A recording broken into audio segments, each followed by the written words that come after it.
विचारलं आणि त्यांनी पण होकार दिला आणि म्हणून आज ही धुरा इथपर्यंत प्रचाराच्या माध्यमातून सुरू आहे. वा, चांगली गोष्ट आहे. पण काय डोक्यात काय, जर आलात निवडून तर काय करायची इच्छा आहे? मला सर्वसामान्य वसईकरांची सेवा करायची. पण नगरसेवकाचं काम काय असतं की तुमचा प्रभाग, तुमचा जे नगर आहे त्या नगराची सेवा करायची.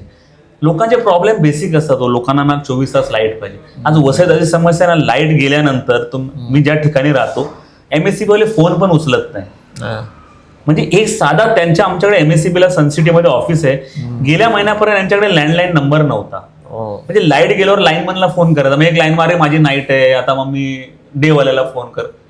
मग मी डायरेक्ट साहेबांशी एक्सेस असायचं, मग साहेबांना फोन करतो लाईट यायची. म्हणजे छोटे छोटे लोकांचे बेसिक प्रॉब्लेम आहे.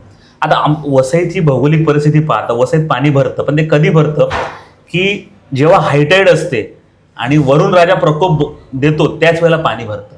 आणि वशीसारखी वसईची परिस्थिती आहे. वसईतच नाही, मुंबईत सुद्धा भरतं, भिवंडीत भरतं, कल्याण डोंबिवलीत भरतं, ठाण्यात भरतं. परंतु आम्हाला हे करायचं की वसईतला पाण्याचा निचरा 1 तासात कसा होईल. पाऊस 2-2.5 तास पडतो, पण पुढचे 1 तासात पाणी निचरा कसं होईल त्याच्यावर मला काम करायचं आहे. पण वसईत म्हणजे जग चंद्रावर पोहोचले, आज सुद्धा वसईतल्या तारा आमच्यावर लटकतात इलेक्ट्रिकच्या. म्हणजे एवढी डेव्हलपमेंट आहे, त्या तारा खाली खायच्या जातील. आणि आज वसईत माझी 3री पिढी आहे. माझं बालपण वसईत गेलं. वसईवर माझं खूप प्रेम. मला असं वाटतं की माझ्या वसईत मेट्रो कधी फिरेल, कारण महाराष्ट्राच्या अनेक ठिकाणी मेट्रो आहे, आमच्या वसईत मेट्रो नाही.